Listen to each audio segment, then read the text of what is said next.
Eu quero que você abra comigo em Lucas 15, a partir do versículo 11. Nós vamos ler uma porção da palavra, que em muitas das nossas Bíblias tem como subtítulo. Esse subtítulo, assim como os capítulos e versículos, não constam nos textos originais, é para facilitar só a gente localizar os textos. E nem toda Bíblia traz esse subtítulo, nem toda versão traz o subtítulo igual.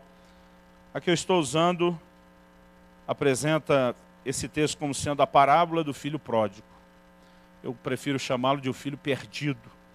Mas a verdade é que essa parábola que nós vamos ler o texto todo, do versículo 11 até o versículo 32, ela não é apenas a história do filho pródigo, do filho que se perdeu. Ela, na verdade, é a história de uma família. E como história de uma família que é, ela fala não só desse filho mais novo que sai de casa, se perde, volta, mas essa mesma história contada por Jesus, e Jesus não identificou como sendo a história de um único filho que errou, Jesus também fala nessa história a respeito de um outro irmão que nunca saiu de casa. E eu quero mostrar para você, à medida que estudamos juntos esse texto, que tanto um filho como o outro, em aspectos diferentes, eles erraram. Jesus também fala de um pai que se mostra um pai tremendamente amoroso. Na verdade, o que nós temos aqui é a história de uma família.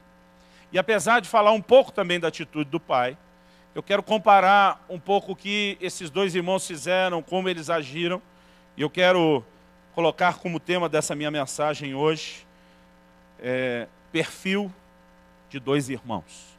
E a gente quer fazer junto, analisar junto esse contraste do perfil de cada um. Eu quero que você leia comigo aí, Lucas capítulo 15, a partir do versículo 11. Continuou, que é Jesus falando. Certo homem tinha 2 filhos. O mais moço deles disse ao pai: Pai, dá-me a parte dos bens que me cabe. E ele lhes repartiu os haveres ou herança. Passado não muitos dias, o filho mais moço, ajuntando tudo que era seu, partiu para uma terra distante, e lá dissipou todos os seus bens, vivendo dissolutamente. Depois de ter consumido tudo, sobreveio àquele país uma grande fome, e ele começou a passar necessidade. Então ele foi e se agregou a um dos cidadãos daquela terra, e este o mandou para os seus campos a guardar porcos. Ali desejava ele fartar-se das alfarrobas que os porcos comiam, mas ninguém lhe dava nada. Então, caindo em si, disse: quantos trabalhadores de meu pai têm pão com fartura, e eu aqui morro de fome? Levantar-me-ei, irei ter com meu pai, e lhe direi: Pai, pequei contra o céu e diante de ti. Já não sou digno de ser chamado teu filho. Trata-me como um dos teus trabalhadores. E levantando-se foi para o seu pai. Vinha ele ainda longe, quando seu pai o avistou, e compadecido dele, correndo, o abraçou e o beijou. E o filho disse: Pai, pequei contra o céu e diante de ti, já não sou digno de ser chamado teu filho. O pai, porém, disse aos servos: Trazei depressa a melhor roupa. Vestiu, ponde-lhe um anel no dedo e sandália nos pés. Trazei também e matai o novilho cevado. Comamos e regozijemos, porque este meu filho estava morto e reviveu. Estava perdido e foi achado. E começaram a regozijar-se. Versículo 25 diz assim: Ora, o filho mais velho estivera no campo. E quando voltava, ao aproximar-se da casa, ouviu a música e as danças. Chamou um dos criados e perguntou-lhe que era aquilo. Ele informou: Veio teu irmão, e teu pai mandou matar o novilho cevado, porque o recuperou com saúde. Ele se indignou e não queria entrar. Saindo, porém, o pai procurava conciliá-lo. Mas ele respondeu a seu pai: há tantos anos que te sirvo, sem jamais transgredir uma ordem tua, e nunca me deste um cabrito sequer, para alegrar-me com os meus amigos. Vindo, porém, esse teu filho, que desperdiçou os teus bens com meretrizes, tu mandaste matar para ele o novilho cevado.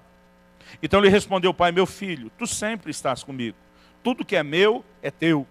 Entretanto, era preciso que nos regozijássemos e nos alegrássemos, porque esse teu irmão estava morto e reviveu, estava perdido e foi achado. Amém. Queridos, o Novo Testamento apresenta uma visão clara e muito forte de Deus como Pai. Aliás, eu acredito que entender a paternidade de Deus é um dos pontos principais que que todo cristão precisa ter, a fim de desenvolver um bom relacionamento com Deus. O próprio Senhor Jesus nos ensinou na oração que nós apelidamos de o Pai Nosso, nem ele, nem a Bíblia nunca chamou essa oração dessa forma. Ele nos ensinou, né, a chamar Deus de Pai. No Velho Testamento nós temos uma visão de um Deus distante, que a sua presença estava limitada ao Santo dos Santos, lá do tabernáculo de Moisés, ou depois do templo de Salomão, ou de Herodes lá na frente, e que um único homem, o sumo sacerdote, uma vez por ano apenas, no dia da expiação, podia entrar naquele lugar santíssimo, ou o Santo dos Santos. A Bíblia diz, no entanto, que quando Jesus morreu e ele brada está consumado, Jesus não estava falando apenas da sua obra, eu creio que ele estava pondo fim a essa velha aliança. E no momento que Jesus bradou, diz a Bíblia, que esse véu lá do templo, ele se rasgou de alto a baixo. Eu creio que Deus estava mandando uma mensagem clara, não só que era ele quem estava rasgando o véu, pelo fato de ter sido de cima para baixo, mas Deus estava dizendo, a partir de hoje, a minha presença não estará presa, não estará reclusa a um ambiente físico. E a Bíblia nos fala de como nós podemos hoje, com liberdade, relacionar com Deus. Entrar na presença de Deus. O livro de Hebreus diz que pelo sangue de Jesus, nós podemos entrar com ousadia na presença de Deus. Esse sacerdote entrava, parte da sua roupa, da sua indumentária, tinha alguns sinos que ficavam tilintando enquanto ele estava ali. Existe isso, tilintar? Não inventei agora. Saiu de repente que eu fiquei até surpreso. Tilintar. Produção, por favor, confirma se o Aurélio confirma a existência dessa palavra. E os sinos ficavam tocando, balançando, fazendo barulho, enquanto ele ministrava. Flávio Josefo, um dos historiadores mais respeitados, né, no meio dos judeus, chega a mencionar que eles entravam amarrados por uma corda. Porque se eles não oferecessem seu sacrifício antes pelo seu próprio pecado, ao entrar naquele lugar da presença de Deus, eles seriam fulminados pela presença de Deus. Mas a partir do momento que o véu se rasgou, né, uma nova dimensão de relacionamento com Deus nos é oferecida. Agora nós somos ensinados a nos dirigir a Deus chamando de Pai. O apóstolo Paulo diz em Efésios 3,14, eu, né, me ajoelho diante do Pai, de quem toma o nome toda a família, tanto nos céus como sobre a terra. E nessa parábola, ou nessa história que Jesus conta, nós temos uma perspectiva poderosa de Deus como um Pai amoroso. De maneira que, apesar do meu foco principal ser o perfil dos dois irmãos, não dá para ignorar a atitude desse pai e essa visão familiar, tanto a parte equivocada deles como a correção do pai que nos é apresentado. Eu quero começar seguindo a ordem e falar primeiro do filho mais novo.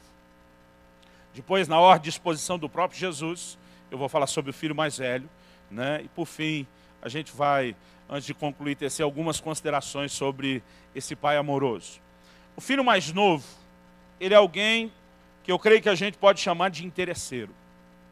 Essa seria uma excelente classificação, né, para definir, talvez, a veia principal do seu perfil, o filho interesseiro. A gente olha para ele e descobre o quanto ele era insensível aos laços familiares. O interesse dele, na verdade, estava na herança. O tempo todo, quando ele olhava para o seu pai, eu acho que ele via um cifrão no rosto do pai, né? Ele via aquela herança toda. A partir do momento que ele chega ao pai, e a maneira como eu olho para esse texto, irmão, esse menino, esse filho, matou o pai antes da hora. A hora de se receber herança é quando o pai morre, né? E diz, pai, dá para o senhor morrer antes, né? Porque ele não apenas pede a herança antecipada, mas a Bíblia diz, pouco tempo depois de ter botado a mão na herança, ele vaza. Ele não quer mais saber da casa, ele não quer mais saber da família, ele mostra não ter nenhum vínculo, né, nem com o pai, nem com o irmão. E até na hora de voltar para casa, ele volta por interesse. Ele sai por interesse, né, e ele volta por interesse. Eu sei que a gente não pode negar um certo arrependimento, mas o arrependimento está ligado ao que? A necessidade que ele está passando. Do lado de fora, ele perde tudo que tem, não tem sequer o que comer, ele pensa, os empregados de meu pai estão melhor que eu que sou filho. Se eu voltar para lá, talvez eu consiga pelo menos um emprego. Então, ele não tem a visão correta nenhuma da família, sequer para a sua volta, ele está pensando na restauração, mas ele está pensando em si. Esse camarada interesseiro como é, eu acredito que é um tipo de gente que dentro do evangelho está se multiplicando. A gente tem cada vez mais por culpa dos próprios pastores e líderes, por culpa de uma forma como nós pregamos a mensagem do Evangelho. Hoje em dia, principalmente, né, quando a gente fala de um Evangelho focado, né, apenas nessa questão da herança, eu me refiro principalmente àquilo que a gente ouve através da mídia. A maior parte dos apelos e das propostas é: venha para Jesus. Ele vai resolver os seus problemas, ele vai te abrir uma porta de emprego, ele vai fazer os seus negócios prosperar, você vai ter sua casa própria, depois vai ter aquelas onde você se diverte, você vai trocar de carro, você vai ter os carros importados. E o Evangelho que está sendo pregado nos nossos dias cada vez mais está focado naquilo que a gente pode conseguir de Deus. O problema é que, como diz um amigo nosso, pastor amigo nosso, a forma que você usa para atrair as pessoas a Cristo ou ao Evangelho, provavelmente é a mesma que você vai ter que usar para mantê-los depois. Porque justamente a forma como eles respondem a um apelo e a um convite específico, normalmente define a maneira como eles vão continuar relacionando com Deus. E a gente olha para o ensino da palavra de Deus. Eu tenho procurado muito nos últimos anos ensinar e pregar sobre amor por Jesus, porque enquanto tem muita gente buscando a Deus só atrás da sua bênção, essas pessoas não entendem que buscar a Deus só por conta de uma bênção pode, na verdade, nos levar a um lugar de maldição. Porque a Bíblia diz em 1 Coríntios 16, 22, se alguém não ama o Senhor Jesus, seja anátema. A palavra anátema é muito forte, ela é muito pesada, ela significa abominável, ela significa maldito. Ou seja, se a nossa relação com Deus não for uma relação baseada em amor por Ele, for só uma relação interesseira, nós estamos enveredando por um caminho complicado. Um caminho que nos leva a sofrer muitas perdas. Além de interesseiro, esse camarada nós podemos defini-lo como alguém inconsequente. Normalmente o perfil de inconsequência está associado ao interesseiro. O interesseiro está atrás de prazer. O interesseiro está atrás daquilo que ele possa considerar lucro ou benefício para si. E ele age mais ou menos debaixo do lema, né, da bandeira Visa, do cartão de crédito, porque a vida é agora. Isso o leva não só a ser imediatista, mas inconsequente em relação às suas atitudes para com o futuro. Ele, além de inconsequente, e nisso eu quero compará-lo a uma outra pessoa que jogou fora a sua herança, da mesma forma como ele fez, que foi Esaú. A Bíblia nos fala dos filhos de Isaac, os netos de Abraão. Nasceram gêmeos, Isaac teve os dois gêmeos, que eram Esaú e Jacó. Eu tenho sempre que pronunciar isso bem devagar. Na minha cabeça dá sempre uma mistura, como se fosse Jacu e Esaú. Eu acho que ainda vou fazer a minha própria versão, chamando eles de Jacu e Esaú. Mas Jacó e Esaú foram os filhos gêmeos, e a Bíblia diz que Esaú, por questão de minutos, foi o primogênito. O primogênito tinha direito a uma herança especial. Não estamos falando necessariamente da herança material. Porque Jacó, mesmo não sendo primogênito, por ser filho, ele tinha direito à herança. Mas no momento em que Esaú está com fome, Jacó explora isso quando ele fez lá um prato de lentilhas. E Esaú chega com aquela mentalidade não só imediatista, como inconsequente. Né? Se eu não comer, eu vou morrer. Eu preciso disso e agora. Jacó diz, cara, eu vendo ela para você. Quanto vai custar o prato de lentilha? Ele diz, olha, essa sopa toda, bem preparada, saborosa, condimentada, que nesse momento é a resposta para tudo que você precisa, vai te custar nada mais, nada menos do que o direito de primogenitura. A Bíblia diz que Esaú diz, de que me adianta o direito de primogenitura se eu estiver morto? Né? Ele diz, me dá esse negócio. E naquela hora, ele vende o direito de primogenitura. O direito de primogenitura, querido, envolvia principalmente um outro tipo de legado. Deus diz para Abraão que o descendente dele não seria Ismael, e sim Isaac, que era o filho da promessa. Isso significava que Deus estava falando que a bênção, a promessa que ele fez, que tinha uma continuidade geracional, seria transmitido através do primogênito. Naquele momento, Esaú jogou fora todo o plano e o propósito de Deus para si, porque foi inconsequente. Não soube avaliar o que fazia, e tem muito crente, irmão, infelizmente, agindo não só com o mesmo padrão interesseiro, né, buscando a Deus só por conta daquilo que precisa, do que necessita, com um relacionamento praticamente descartável, quase como quem diz para Deus: depois que eu conseguir de você o que eu quero, não preciso mais de você. Essa é a atitude de muita gente. A Bíblia fala do rei Uzias, e a Bíblia diz que Uzias, enquanto buscou o Senhor, Deus o fez prosperar. Mas a Bíblia diz: havendo ele se tornado forte, corrompeu-se o seu coração. Tem muita gente que depois que consegue de Deus o que quer, né, simplesmente ele deixa Deus.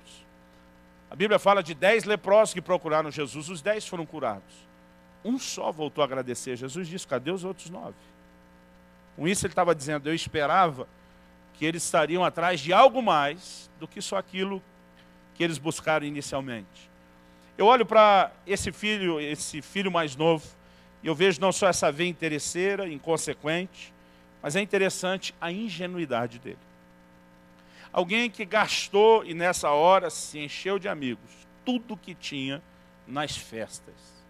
Eu fico imaginando como foi que ele fez isso na época, né? Mas com certeza ele ficou ali rodeado de amigos, até que ele não tinha mais nada. Interessante que toda pessoa interesseira que usa os outros para conseguir o que quer, ele está fazendo um plantio que vai gerar uma colheita. Ele também vai ser usado por outros e descartado depois. Mas ele consegue ter ingenuidade de que o que ele está fazendo com os outros não vai acontecer consigo. Irmãos, a gente olha para a vida de Jacó, e fez isso com Esaú, por 2 vezes.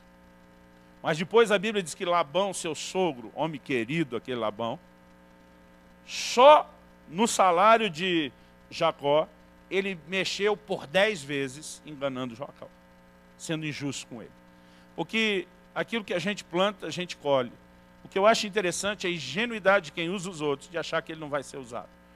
De repente, esse camarada acaba sem nada, numa condição terrível. Cuidar dos porcos, mesmo para aqueles povos que comiam a carne do porco, que não tinham o porco como animal impuro, como os judeus tinham. Para eles também já era uma posição humilhante e degradante. Mas esse camarada não chega só a cuidar dos porcos. Ele olha para os porcos que ele está cuidando e diz: eles comem melhor do que eu. Eu queria comer um pouco da comida deles. Irmãos, o nível em que esse camarada chega é terrível, ao ponto dele decidir voltar para casa. Quando ele volta para casa, nós temos uma cena impressionante, da maneira como esse pai o acolhe, né? E depois nós vamos valorizar um pouquinho mais alguns desses detalhes. Mas se você olhar comigo em Lucas 15, começando, já antecipando um pouco o perfil do pai, a Bíblia diz assim, no versículo 20: levantando-se foi para o seu pai. Vinha ele ainda longe, quando seu pai o avistou. E compadecido dele, correndo, o abraçou e o beijou. Mas eu não creio que esse pai avistou o filho por acidente. Eu particularmente sou levado a pensar que todo santo dia, talvez mais de uma vez por dia, ele ficava de olho na estrada. Ele ficava de olho talvez na porteira da fazenda. Eu creio que esse pai estava esperando isso. Porque no momento em que o filho chega, ele dá uma ordem para os criados. Ele diz: preparai o bezerro cevado. Ele não diz pega 1, 2, ele diz pega o artigo definido. Desde o dia que esse filho saiu, o pai estava cevando um bezerro e dizendo: quando ele voltar, vai ser recebido com festa. Irmãos, e a revelação que nós precisamos ter do coração amoroso de Deus a respeito disso é algo fantástico. Mas a proposta do pai para o filho é tentar ajudar ele a entender algo. O filho chega dizendo: eu pequei contra você, contra o céu, eu não sou digno de ser chamado seu filho. Eu não mereço isso.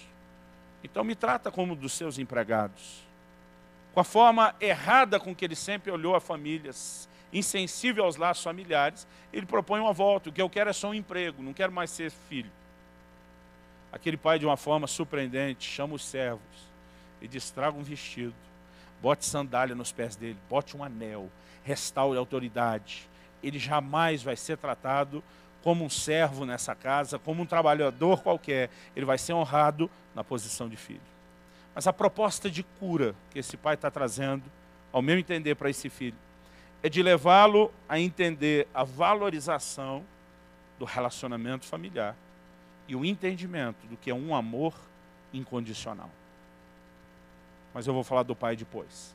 Vamos tentar estabelecer o perfil do segundo irmão, o filho mais velho. O filho mais velho, se o primeiro eu apelidei de interesseiro, o filho mais velho é aquele que eu gosto de chamar de indiferente. A forma como ele lida com tudo. Desde a saída do irmão, a volta do irmão, a maneira com que ele trabalha, com que ele relaciona com o pai. Ao meu entender, uma das melhores formas de classificá-lo é nesse padrão da indiferença. Ele também tinha alguns problemas em relação a entender o que é uma família e como uma família deve funcionar. Mas além disso, ele era um camarada ativista, dedicado ao trabalho. Irmãos, o pai está lá com o filho que chegou, com a maior parte dos servos, todo mundo já está fazendo a festa e o camarada está lá no campo, trabalhando. Ele tinha que trabalhar mais do que todo mundo. Apesar de estar lá no campo trabalhando, ele tem aqui um perfil interessante, que é o perfil de uma pessoa indignada, daquela que se sente injustiçada. Quando ele chega e diz, o que é essas músicas? O que é essa festa? Irmão, se o pai tem o bezerro cevado, é evidente que todo mundo está esperando que em algum momento vai ter uma festa de arromba. E quando ele chega e pergunta, para mim, eu creio que é muito mais uma certificação do que, na verdade, uma necessidade de informação. E alguém diz para ele, seu irmão voltou. Ele fica indignado. Ele não quer saber de entrar, ele não quer participar da festa, né? E junto com essa questão da indignação, dele se sentir injustiçado, ele tem o perfil de ser um reclamador, um resmungador. Por que eu estou falando desse perfil? Gente, eu estou pastoreando há 20 anos. Eu estou envolvido no ministério há 25. É impressionante o como a gente, olhando para a vida dos crentes, com quem a gente relaciona, e a gente entra nessa lista, não tem como escapar também. É impressionante o como o perfil do interesseiro e do indiferente, ele combina, né, com algumas atitudes que muitos de nós temos. Eu já estive em alguns lugares de estar ministrando. Me lembro de uma reunião específica, de um culto de cura, onde várias pessoas foram curadas. Alguns milagres aconteceram ali na hora, na nossa frente. Mas é lógico que não foi todo mundo que foi curado, não foi todo mundo que recebeu o milagre. E eu lembro de um irmão me procurando, dizendo, pastor, por que eu não fui curado? Eu olhei para ele e falei, não sei. Ele, ó, aquele ali, ó, apontou para um perto dele, o cara ouvindo. Não vale nada aquilo. Desviado, voltou hoje. Estou ali curado. Pastor, eu sou crente fiel, eu sou que nem ele, eu não fui curado. Né? De vez em quando você olha para alguns e você fica assim impressionado, não só com essa veia dele ficar indignado, sentir injustiçado, como se alguém começa a murmurar e reclamar daquilo que está acontecendo. Eu creio que o erro principal desse filho mais velho, enquanto que o do filho mais moço era só ver herança, eu creio que o erro principal do filho mais velho é que ele não via herança. E aqui eu acredito que essa é uma área sensível, que a gente precisa de muito equilíbrio. Eu tenho visto muita guerra teológica entre os chamados reformados, conservadores, as igrejas históricas e os neopentecostais. A turma dos reformados está do lado de cá jogando pedra nos neopentecostais, você só prega uma bênção, você só prega herança, as pessoas estão usando Deus por o que quer. Mas, por outro lado, se isso é um erro, quando nós estamos tentando criar esse crente com o perfil do irmão mais moço, que é interesseiro, só vê herança. Por outro lado, não enxergar a herança também é um erro. E eu creio que isso é o que dá direito, depois, aos neopentecostais de jogar pedra no outro grupo, dizendo, e vocês, por que não vê nada da herança? Irmãos, eu jamais posso pregar um evangelho e omitir desse evangelho o fato de que Deus é abençoador. Isso é uma das definições de Deus na Bíblia. Hebreus 11:6 diz, sem fé é impossível agradar a Deus. E diz assim, aquele que se aproxima de Deus deve crer, primeiro, que Ele existe, segundo, que Ele é galardoador de todos os que o buscam. A palavra galardoador é recompensador, né? Nós podemos chamar de abençoador. Então nós não podemos também tirar isso do evangelho. Você olha Jesus pregando o evangelho, mesmo para aqueles interesseiros como os leprosos, que depois de conseguir o que quer se afastavam, e ainda assim ele estava oferecendo bênção. Então nós não podemos pegar a atitude errada de quem só quer a bênção, então decidir arrancar e suprimir da Bíblia a bênção. Porque Deus, mesmo para esse tipo de filho, Ele está oferecendo a bênção. Aquele pai não negou a herança para o filho interesseiro. Não existe nenhum lugar na Bíblia que diz que se o filho for interesseiro, perdeu o direito à herança. Ele continua tendo direito à herança, porque é filho, independente do coração que tem. Agora, a questão do coração errado é que vai levá-lo para um buraco. Todo mundo, querido, que trata Deus interessado só no que ele faz, vai acabar perdendo o que ele é. Aquela geração dos dias de Eli, que perdeu a arca, foi porque tratou Deus exatamente dessa forma. A casa de Deus está abandonada em Siló, aquele culto virou uma bagunça, os filhos de Eli se prostituindo à porta do templo, roubando do povo, abusando das ofertas, a coisa estava feia. Na hora que o inimigo se levanta, os filisteus e tem guerra, alguém diz, busca a arca de Deus e traz aqui para o campo de batalha. Eles trataram a arca de Deus, que era o símbolo da presença de Deus, como se fosse um mero amuleto ou talismã. E tem muito crente assim, na hora do aperto, na hora que a água bate nas regiões lombares, ele diz, vamos buscar Deus. Mas é por interesse. Agora, em muitos casos, a gente vai ver gente que buscou Deus só por interesse. E não quer dizer que não recebeu. E se a gente falar que eles não deveriam ter sido abençoados, a gente vai estar dizendo que Deus é que estava errado. Eu creio que o que nós precisamos ajustar é a motivação do coração, mas não tentar mudar Deus. Deus é abençoador. Você pode dizer amém? E se alguns erram por só ver a herança, outros, por outro lado, erram por não ver a herança. E quem não vê a herança que está à sua disposição, perde. Deixa de desfrutar o que tem. A Bíblia diz que Jesus veio para o que era seu, mas os seus não receberam. Então a Bíblia diz, a todos quantos o receberam. Tem alguns que percebem que os outros não estão aproveitando o que está liberado. Irmão, pode falar o que for do Jacó. O Jacó mentiu, foi usurpador, fez isso e aquilo. Mas Deus selou a transação comercial dos dois. Deus disse, esse aqui não quer, perdeu a chance. Esse aí é um abusado, interesseiro, mas pelo menos ele quer, eu vou dar alguma coisa para ele. Você já parou para pensar nisso? Deus confirmou a transação, irmão. Quer a gente goste disso, quer não. Ele diz, é você mesmo que vai ficar com o legado e com a herança. Porque, apesar da gente precisar alinhar o coração, nós não podemos suprimir o lado abençoador de Deus. Nós não podemos pregar um evangelho sem herança. Aquele pai chega para o filho, porque o filho mais velho, ele não enxergava herança. Ele disse, eu nunca desobedeci uma ordem, eu estou aqui, eu trabalho, você nunca me deu um cabrito. O pai disse, meu filho, o que é meu é teu, não era um cabrito só, você podia pegar o que quisesse. E muita gente está deixando de experimentar a herança porque não vê a herança. E essa pessoa está tão errada quanto quem só vê a herança. A Bíblia fala de uma mulher sirofenícia, cananeia. Quando Jesus está para as regiões de Tiro e Sidom, ela vem atrás de Jesus, porque sua filha, a Bíblia diz, estava endemoniada. Ela quer a ajuda de Jesus. Quando ela procura Jesus, Jesus dá um corte nela. Diz, não, eu vim para as ovelhas perdidas da casa de Israel. Antes disso, ela vem gritando pelo caminho e Jesus não responde. A Bíblia diz que Jesus não respondia. Os discípulos chegam a rodeá-lo, está lá em Mateus 15, se você quiser checar a história depois. Ele diz, Senhor, se o Senhor não vai atender a mulher, dispensa ela. Eu acho que chega e está ficando feio. A mulher está falando com você, você não olha para ela, você não responde, você está gelando ela. Se não vai atender, manda ela embora, livra a gente do incômodo. Enquanto eles param para checar o que é que vão fazer, a mulher corre e se ajoelha diante de Jesus. E o adora. E aí Jesus diz, mulher, eu fui enviado primeiro às ovelhas perdidas da casa de Israel. Não dá para você colocar ainda.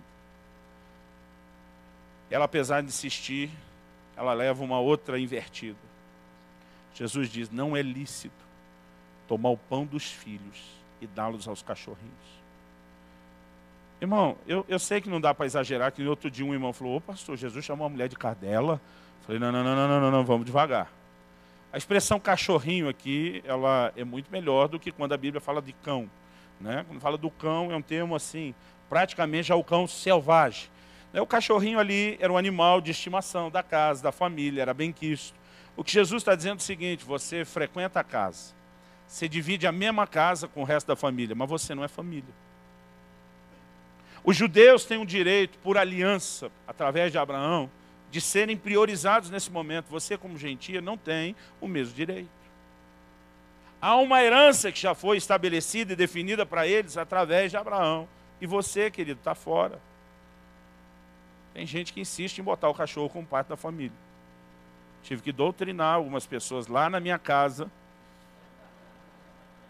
Minha filha não está aqui, bem na hora de eu falar isso, ela saiu. Né? Outro dia, não, pai, ela é parte da família. Ela chama Chanel Subirá. Eu falei, meu sobrenome não vai nesse cachorro. Tive que abrir a Bíblia. Jesus falou, ó, não tem nada a ver com os filhos. Mas, irmão, está lá, convive, mora, divide o mesmo espaço, a mesma casa, brinca junto. Só não come junto que o pai, o dono da casa, não deixa. Quando Jesus fala isso com a mulher, por mais que a gente ainda enxergue a maneira respeitosa, a definição, irmão, é um soco na boca do estômago. A maioria de nós tivesse orado, Jesus não tivesse respondido, teria ido embora. Ou depois de prostrar, ele dá uma invertida, nem se fala. Agora Jesus fala uma coisa dessa. Aquela mulher, ela olha para Jesus e diz, o Senhor está coberto de razão. Mas ela diz, eu não estou aqui para usurpar o pão dos filhos. Eu não quero que o Senhor pegue o pão dos filhos para me dar. Ele diz, marcar entre nós. O Senhor sabe que os cachorrinhos comem das migalhas que caem da mesa. Irmão, a cachorrinha nossa lá de casa, ela sabe que depois dos horários de refeição, tem alguma coisa para lamber no chão. Ela diz, não estou tentando usurpar o que é deles, mas cá entre nós, Jesus, eles não estão aproveitando tudo que o Senhor está dando. Ela diz, me deixa pegar essa sobra que eles estão desperdiçando. Jesus olha para essa mulher e diz, grande é a sua fé. Irmão, nós precisamos entender que fé não é só a capacidade de confiar e acreditar num Deus justo, santo, soberano e que sabe o que faz. Isso é parte da nossa confiança. Mas fé também se usa para entrar nos depósitos da graça de Deus e receber o que Ele tem. E sem fé, ninguém recebe nada de Deus. Nesse momento, Jesus olha e diz, grande é a sua fé. O que Ele está dizendo? Sua capacidade de receber o que Deus coloca à disposição é muito maior do que a deles. E naquele momento, Jesus vira para a mulher, né, abençoa ela. A Bíblia diz, naquele instante, a filha dela foi curada, foi liberta. O que me leva a uma conclusão, que eu tenho repetido isso aqui na igreja por anos. Irmão, se pegando as migalhas que caem da mesa dos filhos, já tem cura e libertação para a gente. O que não está à nossa disposição quando nós nos assentamos à mesa como filhos e assumimos o nosso lugar em Deus? A maioria dos cristãos não faz ideia do que Deus colocou à disposição deles. E não usufrui. E muitos não usufruem por quê? Porque não enxergam. Não vê herança. Prefere viver dentro da casa como se fosse um empregado com uma dedicação maior. Não, eu como filho tenho que dar o exemplo para esse empregado, mostrar como é que trabalha, como rala. Irmão, deixa eu dizer algo para você, eu amo trabalhar para Deus. Mas algo que nós precisamos entender, e eu já vou falar disso no Pai, é que a nossa performance não vai fazer Deus amar a gente mais, e nem a falta dela vai fazer a gente ser amado menos. Esse camarada, ele não conseguia enxergar a herança. Eu creio que tem muita gente perdendo o que Deus tem de melhor. Queridos, a gente precisa acreditar o lugar que nós temos. Eu contei aqui outro dia uma história. Eu era adolescente, eu tinha idade do meu filho. Eu estava orando no meu quarto, era uma tarde de sábado, quente, que só. Eu lembro que eu estava só de bermuda, sem camisa, descalço. Mas eu estou orando dentro do meu quarto, eu não estava na igreja. Um amigo chegou e foi direto para o fundo, pelos fundos do quarto e apareceu na janela, do lado, do nada, sem avisar. Eu descobri que ele apareceu porque quando ele me viu orando de um lado, andando de um lado para o outro, né, eu só ouvi na janela a exclamação dele, misericórdia. Né? E olhei para ver o que era. Se fosse um gaúcho, talvez seria barbaricórdia. Né? Porque o crente fala muito misericórdia, mas os gaúchos falam muito barbaridade, essa é uma versão cruzada. Né? Barbaricórdia. E eu olho para... Ele era dessas igrejas do regime talibã, que só pode usar a burca.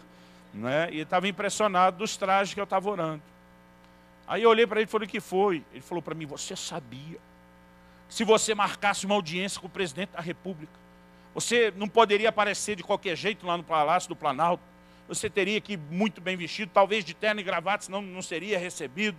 Né? E eu falei, e aí?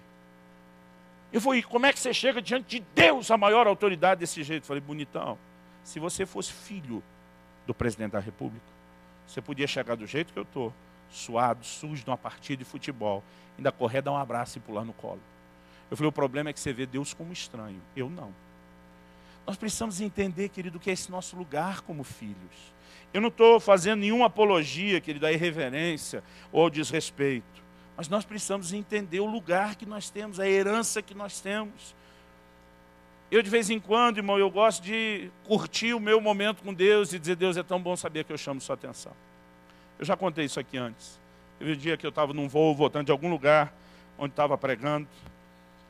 Aliás, dizer um dia que eu estava num voo é uma coisa assim, até difícil de definir do tanto que vou e venho. Mas eu lembro que era perto da Páscoa. E eles anunciaram, era um sorteio promocional. Eles iam sortear um ovo de chocolate enorme. Não sou fã do doce, nem do chocolate, nem desse formato de celebração da Páscoa, mas naquele momento eu falei, Deus, eu raramente me meto num sorteio. Irmãos, eu acho estranho esses crentes estão orando para ser sorteado. Você já pensou que tem um monte de crente orando? Como é que Deus faz? Eu acho que às vezes Deus diz, tudo esses filhos estão pedindo, se eu der para um, vai arrumar encrenca, eu vou dar para o ímpio e acabar... É que nem os jogadores, irmão, atleta de Cristo, antes do jogo, orando para ganhar. Eu digo, quem que ganha? Quem que Deus ouve? Quem jejuou mais? Quem orou mais? Tem coisa que não adianta a gente, né, se meter. Mas naquele dia eu falei, Senhor, pobre dos passageiros que estão voando hoje comigo, porque eles não têm a menor chance. Eu quero que o meu nome seja sorteado ali. Eu falei para Deus, eu vou fazer que nem Ana, que te pediu um filho para ganhar e dar de volta. Eu não quero o ovo. Estou nem aí para o chocolate. Falei, a hora que eu desembarcar, eu já dispenso isso no aeroporto antes de pegar a mala. Eu só quero curtir assim, saborear essa coisa de que eu posso chamar a sua atenção. De que eu posso saber que eu estou te pedindo isso, eu tenho certeza que ele vai falar, minha cadeira. Estamos de acordo? Ele diz, a cadeira é, e menciona a minha. Ih, irmão, pensa num cara que você achou. Falei, obrigado. Eu fazia até coraçãozinho, acho, para ele. Desci do avião, dei o negócio para alguém, irmão, já fiz isso mais de uma vez. Mas eu me lembro de um dia, nós estávamos numa conferência só de pastores. Tinha um norte-americano fluindo no profético de uma forma impressionante. Ele deu umas palavras tremendas para vários pastores que estavam ali. E eu comecei a olhar para alguns que eu conhecia, que sabiam o que estava passando. E eu comecei a interceder por eles. Falei, Deus, aquele outro ali, bota ele na frente, na frente da fila. Eu falei, se tiver, eu dou minha vez para ele. Se o senhor tiver alguma coisa para mim, dá para ele, é que ele precisa. E eu orando por um, por outro, de repente o Espírito Santo falou no meu coração. Se eles acreditassem, como você, que pode chamar a minha atenção, provavelmente, isso já teria acontecido. Irmãos, a hora que Deus falou isso no meu coração, pensa num cara que ficou indignado. Eu falei, quer saber, meu Deus, deixa esses cabeçudos de lado. Se eles não te levam a sério, o senhor não tem por que levar. Seguinte, me bota de novo na frente deles. Eu falei, provavelmente esse camarada vai profetizar as coisas que eu já sei. E de fato, no momento que eu falei isso, me bota na frente, ele apontou desde você, vem cá. Irmão, eu não quero tentar pregar de forma alguma um evangelho onde parece que Deus só tem que servir os seus mimos. Mas sabe, o que nós precisamos perceber nessa disputa entre determinados grupos é que normalmente os dois estão errados. Quem só vê herança está errado, quem não vê herança também está. Porque Deus ainda é galardoador dos que o buscam. E Ele tem feito promessas, irmão, nós não podemos negar, está na Bíblia. Jesus diz, tudo quanto pedirdes em meu nome, crendo, recebereis. Eu não pedi para Ele falar isso, foi Ele que quis. Então eu não posso agora criar um evangelho que é mais espiritual do que o conceito que o próprio Jesus estabeleceu. Outro dia alguém chegou para mim e falou, vocês são um bando de egoístas, só ficam querendo sugar Deus o tempo todo. Definiu nossa filosofia de evangelho, citando aquele texto de Provérbios, a sanguessuga tem duas filhas, me dá, me dá. E quando ele falou aquilo tudo, primeiro foi um choque, porque eu achei, ele falou que veio de outra cidade, queria conhecer a gente, ouvir a gente, eu achei que estava na frente de um fã. Né? Eu estava esperando ele falar bem da gente, e ele escrachou daquele jeito, eu já fiquei incomodado lá de cá, e falei, considerando que você está falando da nossa filosofia de vida cristã, você deve ter uma melhor. Ele falou, eu tenho. Eu falei, qual é a sua? Ele falou, eu sou daqueles que não ficam incomodando Deus com essas picuinhas. Eu falei, pelo que você ora? Ele falou, minha oração para Deus é a seguinte, Deus, me dá só o que eu preciso para sobreviver. E está ótimo. Eu olhei para ele e falei, então o egoísta é você.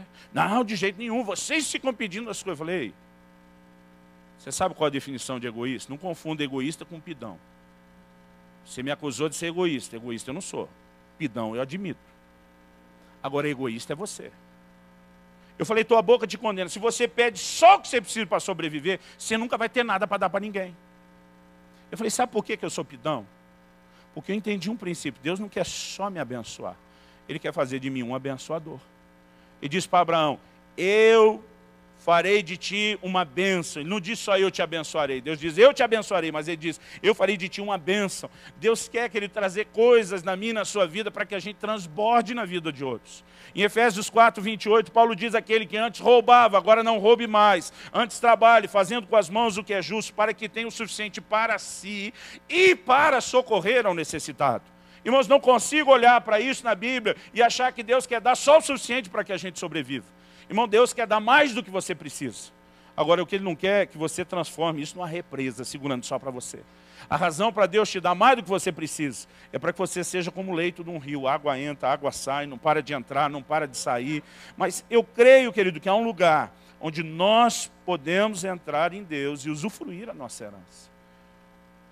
Quando Deus faz algo para mim, não está fazendo só para mim. Ele quer que eu transborde, Ele quer através de mim chamar a atenção de outros. E nós precisamos entrar nesse lugar. Agora, olhar para Deus vendo sua herança não é sadio. Não reconhecer a herança também não é sadio. Os dois precisam de cura. Sabe por quê, querido? Esse segundo filho, ele não conseguia entender a paternidade. E eu creio que há duas coisas que Deus quer que ele entenda. Uma é que ele veja a herança. E a outra é que ele entenda o porquê da herança. Ele está dizendo, filho, o que é meu é teu. A Bíblia diz que nós somos herdeiros de Deus. E a Bíblia diz que não somos só herdeiros de Deus, somos co-herdeiros com Cristo. Co-herdeiro significa herdeiro juntamente com. O quanto eu sou herdeiro de Deus, o tanto que Jesus é. Jesus mesmo diz isso para o Pai. Que tudo que é de um é do outro. Irmãos, é assim que nós estamos inseridos nessa relação. Agora, não vamos ser o interesseiro que só quer herança. Não vamos para o outro extremo de abrir mão da herança. Porque nós precisamos olhar para a herança com a ótica correta.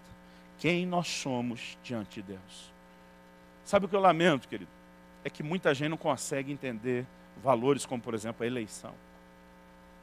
Outro dia alguém chegou para mim e falou, pastor, você acredita na predestinação? Por que eu não? Falei, como não? É a Bíblia que fala da predestinação. Eu falei, a gente pode não acreditar no que alguns estão ensinando sobre predestinação. Falei, no que a maioria está ensinando, eu não concordo com eles. Mas independente do que ela seja, se eles estão certos ou não, ela está lá na Bíblia. Nós precisamos, se cada crente entendesse o que é eleição, querido, ninguém mais tinha complexo de inferioridade. Não tinha mais gente com problema de autoestima. Eu era muito cedo, eu era muito novo, muito criança, quando eu recebi o chamado de Deus para o ministério. Mas entender que Deus estava contando comigo, que Deus me queria. Penso no trem que fez bem para a minha alma. Ele me escolheu. Quando nós começamos a entender a eleição, o amor de Deus, existem entendimentos, querido, que a Bíblia está tentando colocar no meu e no seu coração, que nos fazem relacionar com Deus debaixo de um outro entendimento de amor. Aquele pai está dizendo, filho, eu não te daria o cabrito só porque você trabalha. Eu não te daria o cabrito só porque você obedece. E a gente precisa, eu quero terminar. O tempo parece que anda passando mais rápido aqui em Curitiba. Eu quero terminar falando do pai amoroso. Irmãos, é impressionante o amor incondicional que Jesus revela nessa história, através desse pai. E eu creio que isso fala, projeta, né, o nosso próprio Deus. O amor de Deus para comigo e para contigo não depende da nossa performance. Tem crente que quando acha que tropeçou como filho mais novo, não, se Deus me aceitar lá, talvez para ser empregado. Ou no máximo um subfilho. O amor de Deus, querido, é incondicional. Deus não me ama mais porque eu obedeço. E Ele não me ama menos se eu o desobedeço. Alguns anos atrás, acho que foi uns 3 anos atrás, eu resolvi aproveitar uma viagem. Eu ia ministrar na igreja do pastor Eibe Uber lá em Fortaleza. Resolvi atender alguns outros pastores. E decidi, já meio fora de hora, já tinha passado o carnaval, já tinha começado as aulas, eu acho que já era mês de março. Decidi usar umas milhares que tinha e falei, quer saber, vou levar a família toda comigo. Consegui convencer a mãe dedicada desses filhos, que como pedagoga que sempre foi, não gosta que mexa na escola. Ele falou, uma semana, vamos aproveitar, vamos divertir, né? Eu vou estar ministrando às noites, mas a gente vai poder ter esse tempo junto. E convenci, fomos todo mundo. Ele perdeu uma semana de aula. Quando chegou, irmão, ele não estava conseguindo acompanhar as aulas de matemática. E já logo deram uma prova antes do previsto. Ou seja, umas 2 semanas no máximo depois da viagem. Tem lá meu filho cabisbaixo, morrendo de medo de me encarar. O que é que foi, filho? Eu trouxe o boletim para o senhor ver, pai. Eu já vi o medo que ele estava. Falei, tem nota vermelha aí? Ele disse, tem. Era a primeira vez que isso tinha acontecido. Ele me deu o boletim morrendo de medo, eu olhei. Falei, filho, papai tem que te falar uma coisa. Primeira delas, porque não é uma só. Seu boletim é bem melhor do que o meu era, hein? Ele fez uma cara assim de alívio. Falei, segundo, você está com medo de eu brigar com você por causa dessa nota vermelha? Eu não vou fazer isso. É injusto você pagar a conta sozinho. Eu sei o que aconteceu. Quando eu comecei a falar, ele disse, sabe? Eu falei, sua mãe já me contou tudo. Eu falei, mas a terceira coisa que eu preciso te dizer, filho. Você precisa entender isso como meu filho. Você pode vir com um boletim com 10 em tudo. Eu não vou te amar mais por causa disso. Você pode vir com 0. Eu não vou te amar menos por causa disso. Quando eu falei isso, você já empolgou. Ah, é? Eu falei, mas se você quer me agradar, a conversa é outra. Irmãos, algo que muito crente não entende. A Bíblia diz que Deus não faz acepção de pessoas. Eu creio nisso. Mas a Bíblia diz que nós temos que agradar a Deus. Então Ele nos ama igualmente, independente da performance. A única coisa que a performance vai afetar é o quanto nós vamos agradá-lo com a nossa resposta. Mas o amor, querido, é incondicional. Naquele momento eu falei, filho, você tem que entender, eu vou te amar sempre porque você é meu filho. Então nada que você faz vai fazer com que você mereça mais meu amor, nada que você faça de errado vai fazer com que você mereça menos o meu amor. E o que todo crente precisa entender. Quando erramos, querido, vai haver consequências, mesmo de um pecado perdoado. Mas o amor incondicional de Deus nos recebe de uma forma assim extraordinária. Esse Pai amoroso, não importa onde eu e você tenhamos tropeçado ou caído, Ele vai estar sempre de braços abertos. Nós precisamos aprender com esse amor incondicional. A segunda coisa é o perdão que Ele oferece em vez de condenação. O outro irmão está com condenação, gastou dinheiro com as prostitutas, agora veio pegar a minha parte. O pai disse, ele estava morto. Ele reviveu. O que nós vamos oferecer na condenação é perdão. Irmãos, a Bíblia diz em Romanos 8:1, agora, pois, nenhuma condenação há para aqueles que estão em Cristo Jesus. Nós precisamos entender nesse Pai, essa capacidade de perdoar sem nos condenar. Muitos de nós, ao longo da caminhada, tropeçamos. Irmão, eu acredito que é melhor não pecar do que pecar e ser restaurado depois. A melhor opção seria não pecar. Mas infelizmente, eu e você tropeçamos. E às vezes alguns de nós, por conta de algumas coisas que fizemos, a gente acha que nunca vai voltar a ser amado por Deus como deveria. Eu creio que nessa noite, Deus quer trazer revelação ao coração de muitos de vocês e cura para a alma de muita gente. Você não é menos filho porque um dia você tropeçou. O único problema é se você não voltar para os braços do Pai. Aí a coisa vai ficar feia. Mas se você voltar, Ele tem uma veste nova para você, Ele tem sandália para os seus pés, Ele tem um anel para colocar no seu dedo, e Ele vai restituir a sua posição. Agora, esse Pai, Ele é tão amoroso, a ponto de não só passar a mão na cabeça. Apesar de receber o filho, mais moço que voltou naquela condição, quando o mais velho começa a resmungar, o pai que ama tanto o mais moço como também o mais velho, ele não deixa de corrigir o mais velho. Ele não deixa chamar a atenção do filho, dizendo que você está errado. Você tem que entrar para a festa. Você tem que se alegrar junto. Irmãos, o problema de muita gente nessa família de Deus é que eles não enxergam o todo, eles enxergam só eles. Volta e meia. Até a gente, querido, quando trabalha com essa visão dos ministérios, dos departamentos dentro da igreja, de vez em quando tem que falar para a minha equipe, ei, nós somos um time. Não lute pelo que é seu só. Porque a nossa tendência, às vezes, é focar naquela nossa parte. O mais novo saiu, não está nem aí com o pai e com o irmão. O mais velho ficou, mas também não está nem aí com o irmão e está resmungando muito contra o pai. Eu creio que além dessa correção amorosa, Esse Pai amoroso traz uma visão extraordinária. Eu não quero que vocês vivam sozinhos e desconectados. Eu quero que vocês me desfrutem juntos. A gente tem muito que aprender com cada um desses irmãos e com esse Pai. Mas eu creio que parte do aprendizado principal é entrar no entendimento do que é o amor desse Pai. Eu citei antes Efésios 3:4. Quando o apóstolo Paulo diz, por essa causa me coloco de joelhos diante do Pai. Mas depois ele começa a dizer pelo que de joelhos ele orava diante do Pai. Ele diz que o homem interior de você seja revestido com poder.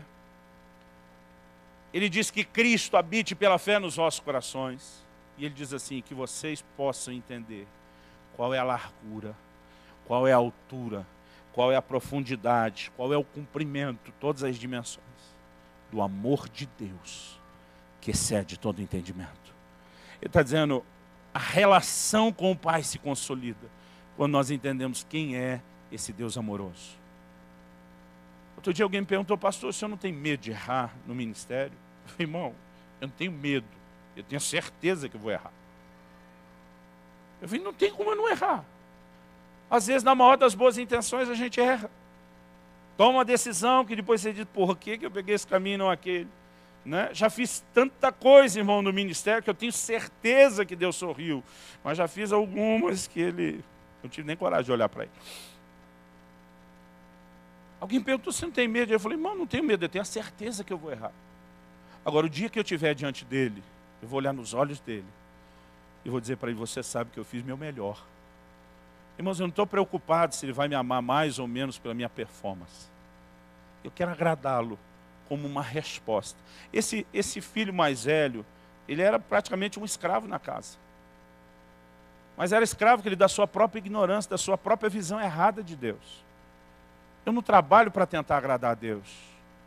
Eu trabalho por gratidão. Deus já me agradou tanto, que como gratidão eu transbordo isso. Mas, irmão, eu tenho certeza que se em algum momento eu falar para Deus, não quero mais trabalhar. De vez em quando alguém diz, pastor, o senhor é meio hiperativo. Eu digo, é mais do que meio. Eu sou meio ligado no 220. Mas, irmão, um dia Elias chega para Deus e diz, desisto, não brinco mais. Deus diz para ele, você vai ungir Eliseu, profeta, teu lugar. Que ele está dizendo, aceitei sua carta de demissão. Mas unge quem vai continuar. E aí Deus dá as últimas missões de Elias. Unge Eliseu, profeta, teu lugar. Unge Jeú, rei de Israel, e Azael, rei da Síria. Sabe o que Elias fez? Ele só ungiu o Eliseu, profeta, seu lugar. Não ungiu Jeú nem Azael. Quem teve que fazer isso depois foi Eliseu. Ele está dizendo para Deus, acabou, não brinco mais, desisto. Estou fora. E como é que ele sai de cena, irmão? Levar de uma forma gloriosa, num redemoinho, porque para Deus aquilo que você faz nunca será mais importante do que quem você é. A gente tem que ter essa revelação. O amor de Deus não tem nada a ver com a nossa performance. O trabalho entra em outro lugar e ano que vem vocês me aguardem. Tá, vamos falar muito de trabalho aqui. Mas nós precisamos entender essa aceitação incondicional do Pai. Eu quero que você se coloque em pé.